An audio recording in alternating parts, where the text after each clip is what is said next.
What's up, people? Chris here to do some predictions for UFC 146, all heavyweight main slash pay-per-view card. A lot of replacements on this card, the main card itself as well. I'll tell you this: it's definitely a risky proposition. UFC doing an all heavyweight card. That's been their intended goal for this event since it was first announced. And despite injuries and other mishaps, they've been able to keep the main card all heavyweight. So credit to the UFC for that. That said, I hadn't really heard too much about the undercard until I was looking at researching it the other day. And there's actually some pretty intriguing card fights on the undercard. I'm not going to go in depth too much, but a few fights I want to just mention. Paul Sass, Jacob Volkman. I'm not a fan of Jacob Volkman. I don't like his style. I don't really like his personality. Just rubs me the wrong way. Nick Diaz is my favorite fighter. Volkman's probably the complete opposite, so that pretty much sums it up. But Paul Sass, Volkman's good. He's a good wrestler.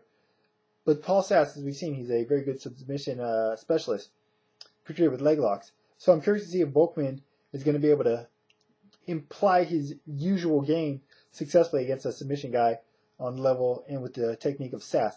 I'm hoping for a Sass submission victory, but I'm curious to see how this one plays out. Join Bang Ludwig, Dan Hardy, a fight that should be fun, has a chance or the potential to be the fight of the night. Two guys that just want to stand and bang it out. Ludwig, much more well-rounded, and I think the better striker.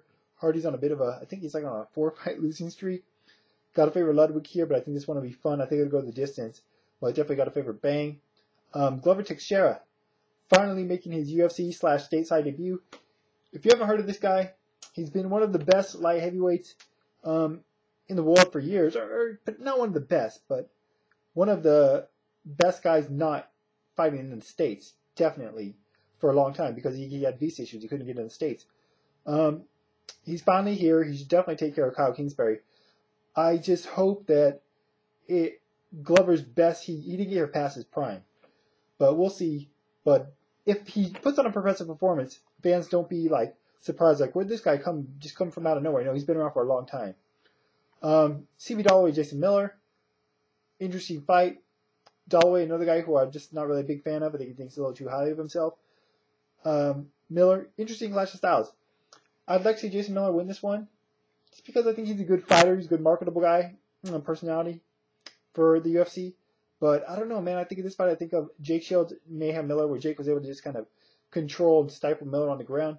Not to say CB Dalloway is the fighter that Jake Shields is, but with his wrestling, he might be able to take Jason down and kind of control him there. So I favor Dalloway, but I'd like to see Miller get the win here. And last on the undercard, Edson Barbosa versus Jamie Varner. Varner is filling in for Evan Dunham, who unfortunately got injured. Good to see Jamie Varner, I guess, get back on the big stage. He had some bad losses in the WEC, went in the minor league circuit, had a bad loss there, but he's on a bit of a comeback trail. Credit the dude for taking this fight kind of last minute notice. That said, got to favor Barbosa. More well-rounded striker, more prepared for the fight. Varner's got good hands, better wrestler. Should make it a pretty fun fight. But I'm going to definitely go with Barbosa to win this one.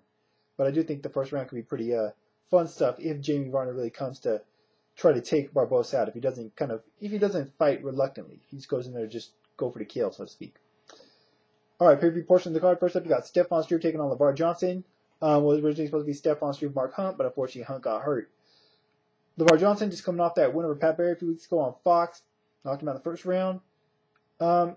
This fight's going to go one of two ways. Either it's going to look like Stephon Struve versus Junior dos Santos or Travis Brown, where Struve got blitzed early and knocked out. Or it's going to look like Stephon Struve versus Pat Barry, where he got blitzed early, survived, and then was able to submit Barry. I'm going to go with the latter. Johnson is a really hard hitter. He's got a little bit of momentum on his in his direction. I think Struve, he can take a beating, but LeVar, as we've seen in his 2 UFC appearances in previous fights, he's got a hell of a punch, and I think if he's able to land some of those shots on Struve the other fighters have, he'll be able to put him out. Plus, I think Johnson realizes he needs to get this done early. So I'm going to go with Johnson by first round stoppage. Roy Nelson versus Dave Pee Wee Herman. Originally was supposed to be Roy Nelson versus Gabriel Gonzaga, which also was not the original scheduled bout, which I'll mention later. But I was really looking forward to Roy Nelson and Gabe Gonzaga.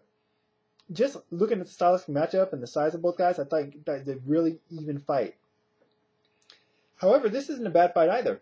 Pee Wee Herman, good on the feet. Pretty good striker, And Roy Nelson, as we've seen if nothing else in his last few UFC appearances, is a pretty good punching bag. He's like a punching bag with a mullet. He doesn't just sit there and take ass whoopings. He tries his best to dish out his own stuff, but he is easily hit. And Dave Herman can hit a guy. He's pretty quick. He's pretty skilled.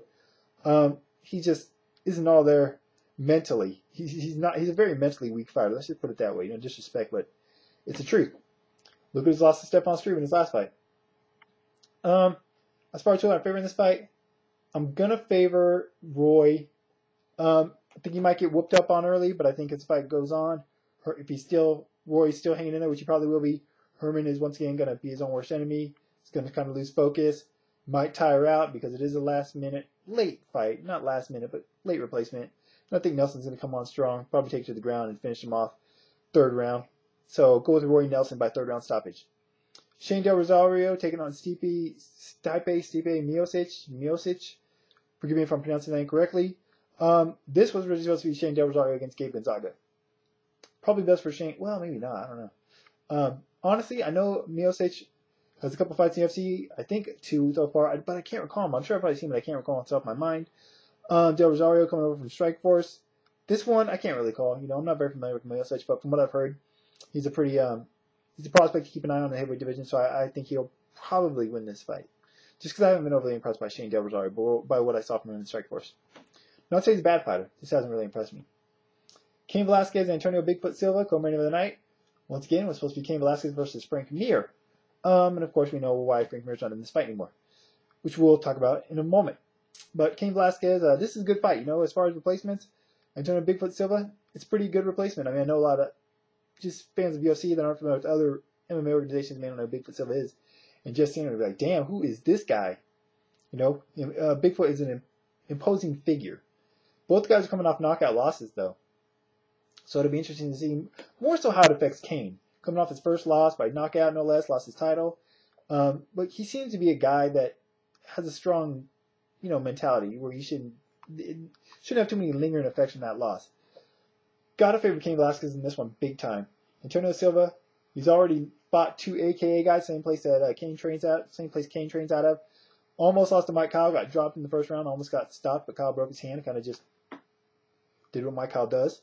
And then, of course, Daniel Cormier in Silva's last fight got knocked out by Cormier, who is the main training partner of Cain Velasquez. So these AKA guys, know how to fight Antonio Silva. They know his weaknesses, particularly Daniel Cormier. Cain Velasquez is just going to try to follow that blueprint, which I think he'll be able to do. Silva's got a big head, but it's easy to hit. Not a lot of head movement, to put it lightly. Cain Velasquez by knockout, first or second round. Unless he comes out just really shaken from his last loss. But I don't think it's going to be the case.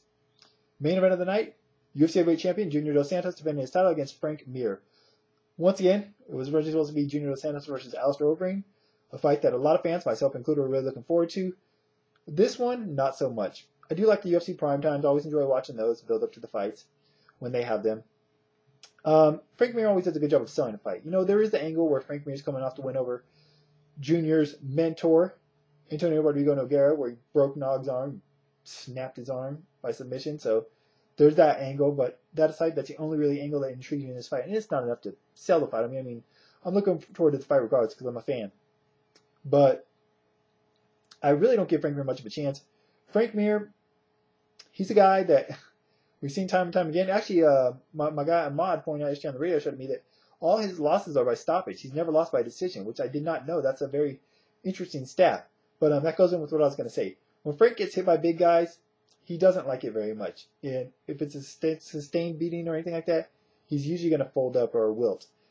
Look at the Brock Lesnar fight, the second fight, Shane Carwin fight, other fights, other losses of his in the past as well. And Junior dos Santos likes to come out fast, likes to really let those hands go. Obviously, we know that's his game on the feet. We haven't really seen him in the ground at all in the UFC. So I think Junior's going to come out, look to put it on Frank early. That's his biggest weakness. Take out Frank early if you can. Even Nogueira almost did it himself before taking him to the ground and getting caught. So I think Junior's going to come out, blitz him, and I think he's going to hurt Mir and finish him off. Now, I do like what Frank Mir said at the end of the last UFC primetime. He said, yes, on the feet he has a big advantage, but what's he going to do if this fight goes to the ground? That is an interesting, intriguing thought. We haven't seen Junior on the ground yet. We do know that Frank Mir is probably one of, if not the best, submission guy in the UFC's heavyweight division. That's debatable because now the Fabricio Verdun's there and Nogueira's still there, and but Mir is definitely one of the best. So if Mir is somehow able to get this fight to the ground, it'll be interesting to see how Dos Santos deals with that. But I don't think that's going to happen. Like I said, I got JDS by first round stoppage. So once again, credit the UFC for being able to keep the card, the main card, all heavyweights. It's either going to be boom or bust. We're either going to get some good finishes or some long, sloppy, ugly, boring fights. I'm hoping for the exciting ones. I think based on the stylistic on the matchups of most of the fights, even with replacements, we still got the chance for some pretty fun night of fights. So yeah, what are your guys' thoughts on the fights, the event? Are you looking forward to it? Obviously, I'm sure most of you are disappointed by the change of the main event, but it is what it is. So who do you favor in the fights? Which fights you're intrigued by, I guess? What do you think about the main card? Just thoughts in general, any of the fights. Yeah, that's it for now, though. Once again, Science of Violence radio show. I talked about this event a little bit more in depth yesterday. If you didn't get a chance, check it out live. Podcasts are on demand. Link at the description by the video as always, as well as links to scienceofviolence.com. Science of Violence Facebook, my Twitter account, all that other stuff. That's it for now. Till next time, which will probably be Saturday night after the event. I'm out.